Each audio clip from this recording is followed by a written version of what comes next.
Hello, everyone. Hey, what's up? How are you all out there in? See, we got a couple of y'all already. This is pretty cool.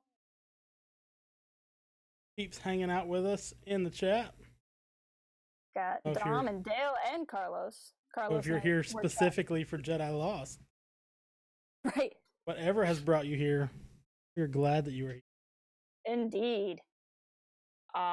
We're here to talk about Dooku Jedi Lost. There will be much spoilers. Many spoilers. I got one person was mad at the tweet I did with like my favorite line from Dooku Jedi Lost, and they yelled at me for posting spoilers, and I was like, this line is not really a spoiler the way I have it trimmed, but that's okay. But my favorite line is just Dooku saying the line "rarer than frick." Which means nothing out of context. It means nothing out of context, and it's not even frick. It's a rock that's spelt differently. But whatever. I guess the person was mad. That's okay. I was gonna say this is our 50th episode of the PortHaven StreamCast, which is a sign of how we have been doing this weekly every time without missing a week. Yep. Because there are fewer than 50 weeks in a year, In a year. and Yep. so it makes sense. Yep. Well, I was telling you, Django, before the stream started that I briefly thought like a celebration of 50 episodes stream, and then I realized there's nothing more appropriate to celebrate the PortHaven Streamcast than talking about Cavan Scott for an hour. I mean, that's basically what we do every week anyway, is talk about Cavan Scott for an hour. So, you might as well just make it a point. This time it's like the whole topic, so I think it'll be good. But yeah, Dooku Jedi Lost, the first new canon Star Wars audio drama. Well, hey there, welcome. Why don't we just start there for a second and just talk about like what you thought about this medium, because this was a new thing for me. I don't you gave me a list of things, and I don't know if it's on the list or not, but like that feels like a good place to start, just because I know that's gotten some attention online and things too. So what did you think about this, like, as a medium? Because it was completely new for me, apart from like old radio shows I used to listen, like, because that's how old I am. On the way home after school. I had listened to, I think, 2 audiobooks in my entire life before listening to this. I don't typically listen to a lot of audio stuff. I don't really. I'm even really bad about keeping up with our friends in the podcast circuit because I have a hard time just listening to stuff. So I was excited for the story from the get-go. As a super Cavan Scott fan and a super fan of the time period, I was a little bit apprehensive about the format because I'm not much of a. I'm a good millennial, which means I'm a bad listener. So, but when I listened to it, I really enjoyed it. I thought they did well. What made it better for me than, say, an audiobook was that it had the full cast, because it was a drama. So it made it easier for me to follow. Some of the voices I thought were a little bit similar, but that could have just been my own problems. But I could follow the story better because I knew who was talking. I wasn't like going off of the narrator shifting his or her voice slightly. The actual sound design in it was really well done. Like, they really took advantage of the medium. Like Kyneric's voice, his like ghost voice, I liked the way it would float from like one headphone to the next. If you kind of like just listen to it in the open air, you might have missed that. But if you listen to it with headphones, that was a really nice touch. So it's definitely something I would like to see them revisit in the future with new stories, if they're going to continue to be at the quality of what we got out of this one. I mean, for me, it's interesting because I listen to a ton of podcasts while I drive and while I write. Like, I listen to podcasts.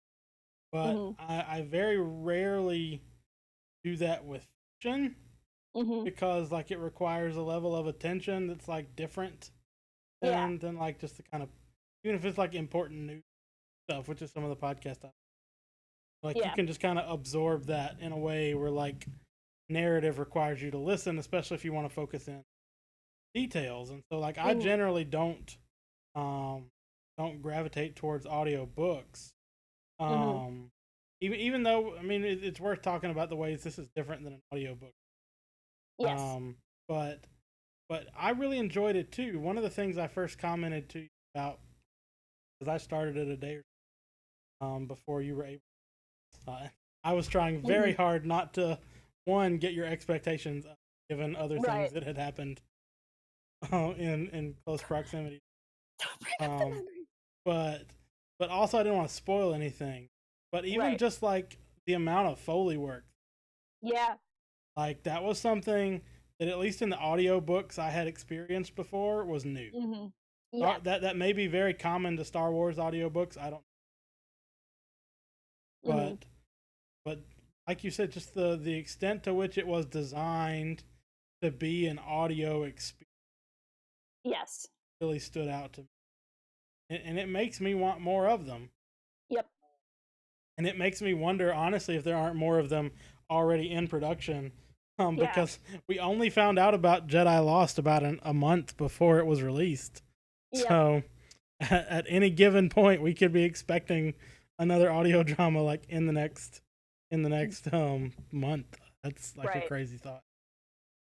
Yeah. Just at any point in time, they could surprise us with something. And I think I with the voices, since you mentioned that Mhm. too, um, I guess it was less of a problem for me because Mhm. I listen to so many different podcasts and I'm used to kind of distinguishing voices. Yeah. But they were all, with one very notable exception, incredibly British. And I think Yeah. to my American ears, that's one thing that makes them a little bit more difficult to distinguish, because like it's all foreign to me, literally. Right. So Yeah. I definitely. then you have Rael, who's Space John Wayne. Space John Wayne. He has got that wild space accent, um, which just makes me think of the Join the Resistance books. Yeah, We don't need to talk about those today. yeah, or Um, ever. I'm sorry, Ben but Acker and Ben Blacker, please come talk to us. but no, I thought, again, like you said, the voice cast was solid. I think it was really like when they were kids, I had a harder time distinguishing them because it Right. was like the adult voice actors that were either making their voices sound younger or were being modulated. I don't know how they did it. But there was a couple of points where I'm like, which kid is talking again? But I had less of a problem with that because I had the opportunity to listen to it a second time, and when I listened to it a second time, I followed it much better, Right. which is probably not a surprise. It's the same thing with movies. You know, you always follow a movie better the second time you see it in theater, in theory. So I don't think that's too much of an issue. But it's certainly easier than if it was one narrator just changing his voice for every character. Sure, sure. I mean, and I think the length was good too. Yes, Um, I think it was the right. and Yeah. I don't know if it was like 6.5 hours is certainly shorter than some like unabridged audio. Like I had thought about listening to the audiobook of Darth Plagueis a while Mm-hmm. back, and I looked and it was like 18 hours. So I'm like, no, that's that's not an audio commitment that I can make. And 12 of those hours are just him describing things in the room and telling you how they relate to some obscure comic that no one read. Yep, pretty much. Um, but it was interesting to me too because like 6 hours I felt like was a lot of content. Yeah. But for me, and I know Sin, for instance, our friend in the chat, has Yep. listened to it 9 times apparently. But like I So know that Sin, you listened to my it, super fan card. yeah. But like she listened to it like straight through all the way, and Yeah. like for me, I mean, it could have been because I was driving and I was having to, Yeah. you know, divert part of my attention, to like piloting a motor vehicle, not Right. murdering people with it. Um, but like it was more than I could take in Mm-hmm. at one time, and I think part of that was like the length of it, but part of it was just how much content in terms of Dooku's life was Yeah. packed into that 6.5 hours. Like you Yep. start literally from him as like, you know, 6, 7 year old Padawan Yeah. Dooku all the way up through him leaving the Jedi Order, and that's a whole life to Yeah. fit into 6 hours. And then even times with him as a Sith when we're in Ventress's perspective. Sure, yeah, but it was so well done. Like I never felt like it was.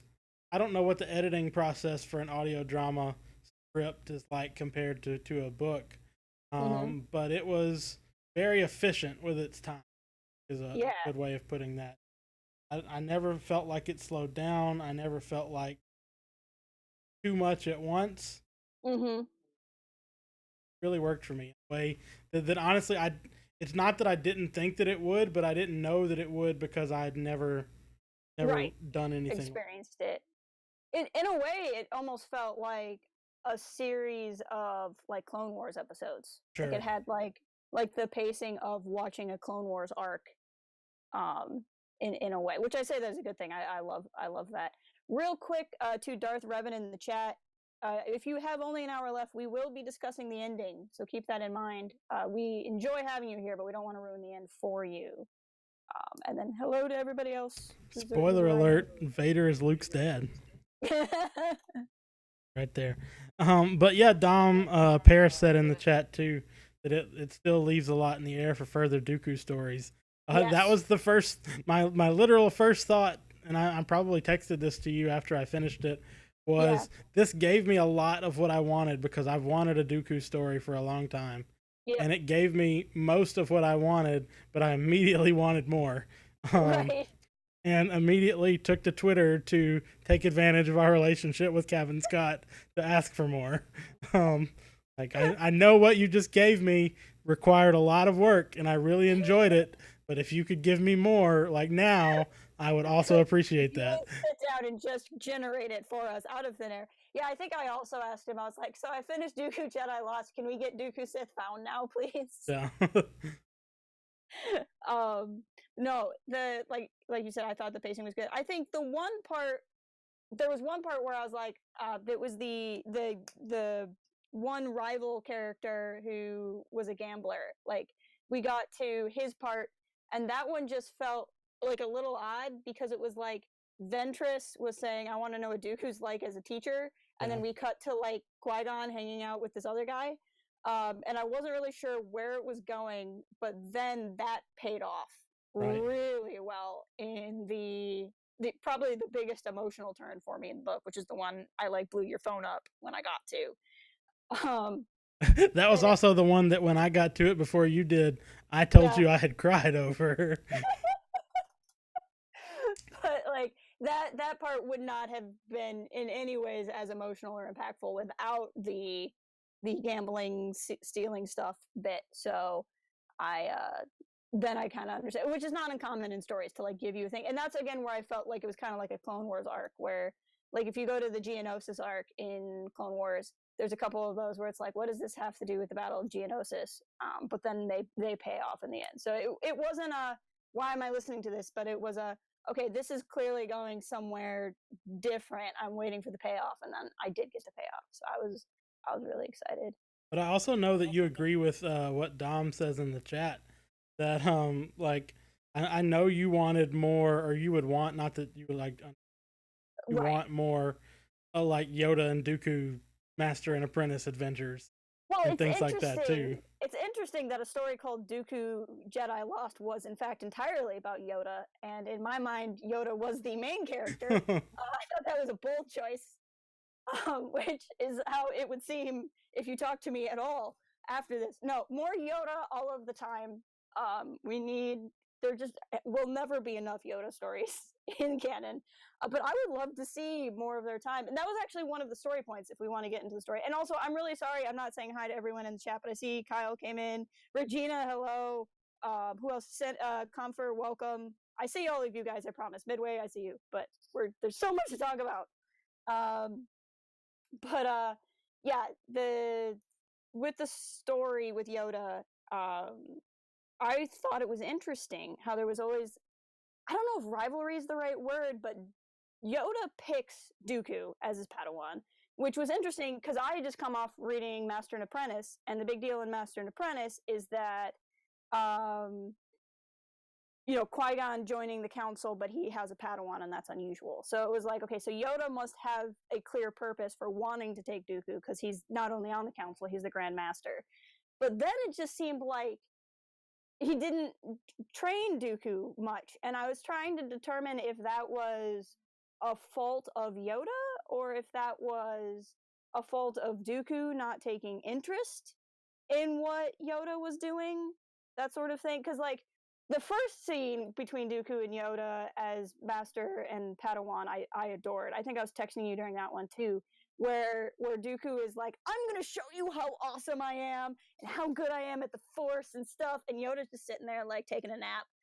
And I had the biggest grin on my face through that whole part, because I'm like, all he wants you to do is sit next to him. And Dooku's like, "I'm gonna do this cool thing," and I'm like, all he wants you to do is sit next to him. I know my boy, he's waiting for you to sit next to him. And then Dooku's like, "Here's your favorite tree, Yoda. It's your favorite tree in the whole world. I'm gonna uproot it and kill it to prove to you how great I am." And I'm like, boy, he just wants you to sit next to him. And then, lo and behold, Dooku sat next to him, and Yoda's like, "What's up? Let's do stuff." And I was like, this fulfills everything for me in my life.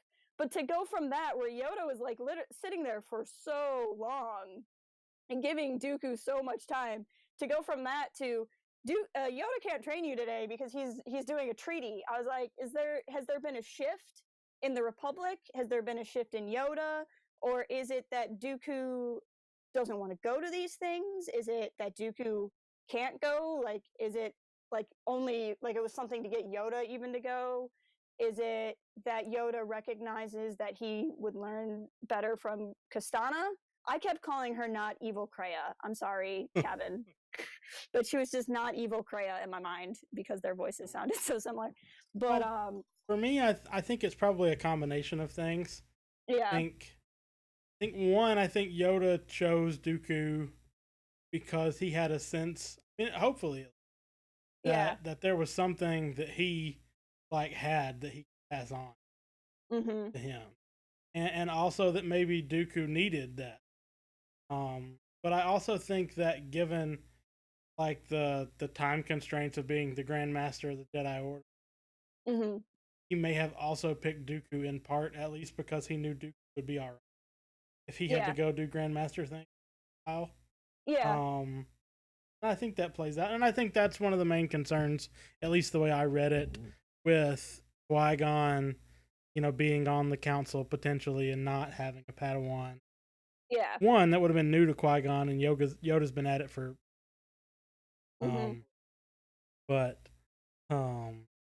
But I thought it was an interesting connection there too, and I knew when I heard that scene that would be one of your favorite things. It's just interesting that scene was 80% of the entire story. I don't know how that happened. But so, I don't think we should overlook just the fact that they made it canon that Yoda was like actually Dooku's master when he was. Yes, which is something I appreciated so much more, because in Legends he wasn't. Like, it was Yoda's Padawan was Dooku's master, and it never made sense to me, because the line in Attack of the Clones is "my old Padawan," and then somebody in Legends was like, "I'm gonna do this instead," and I'm like, it makes no sense, but okay. And no shade on that character. I've read the story that character was in, and he was fine, but like, I appreciate that we've simplified it here, and the line Yoda has actually is correct now. While we're talking about Dooku specifically kind of as a character, one of the things, like, when I say that I've wanted a Dooku story for a long time, I really wanted He's not kidding. And we've talked about having, like, even before we knew this was going to be a thing, we've talked about having like whole streamcasts so that I can work out my thoughts on this. Because I've always been so enraptured with the idea of the politics of the prequel trilogy, and like how they work in with the machinations of Palpatine and the Sith, and even just the simple question of, did Palpatine leave the Jedi and the Republic because of his politics and his Dooku, I'm sorry, or did he leave because he had already been you know, turned into a Sith and was working Right. for Palpatine. And I Right. like that across this book, even through the end, and even though I think we both feel like he kind of betrays his own principles a little bit at the Yeah. end, which is still, I think, in character. Yes. I like that, like this throughout the whole thing, we get Principal Dooku, Yep. Dooku that is driven by his own like plans for himself and his own ambitions, but Mhm. Dooku that also is the top of his game, Yeah. who knows what he's doing and how to pursue his goals, and like doesn't have a lot of like his character flaws are different than not Anakin, where he's just like raw power and emotion.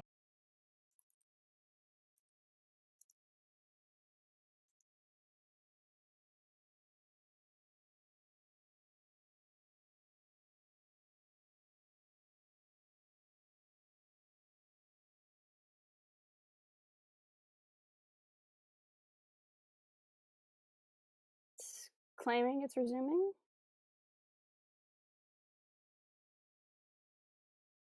Okay, I think we're back. I'm not so sure.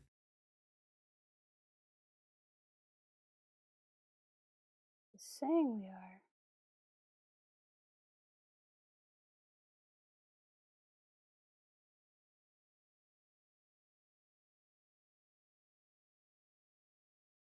Try Okay. restarting OBS, but I'm seeing us, but we're a little bit laggy.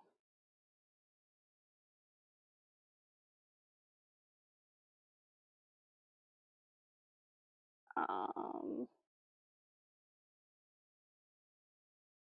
Yep, everyone's saying they're seeing us, but I still think we're lagging a little bit. okay.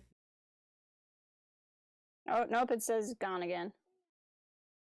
Try when you stream, maybe stream it at a smaller resolution.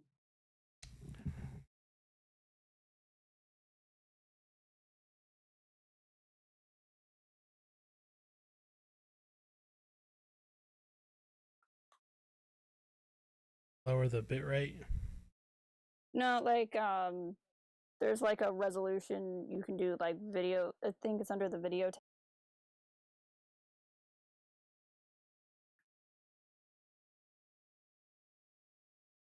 The upload rate in OBS is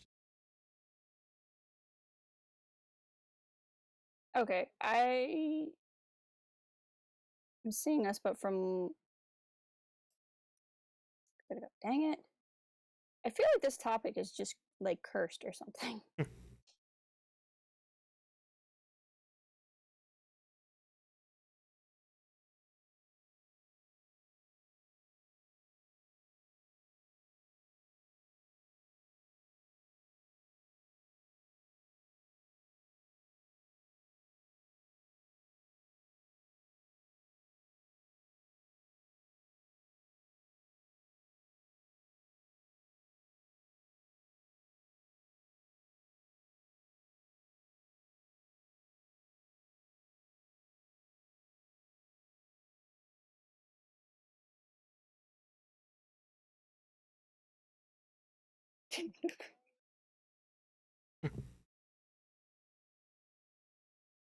Yep.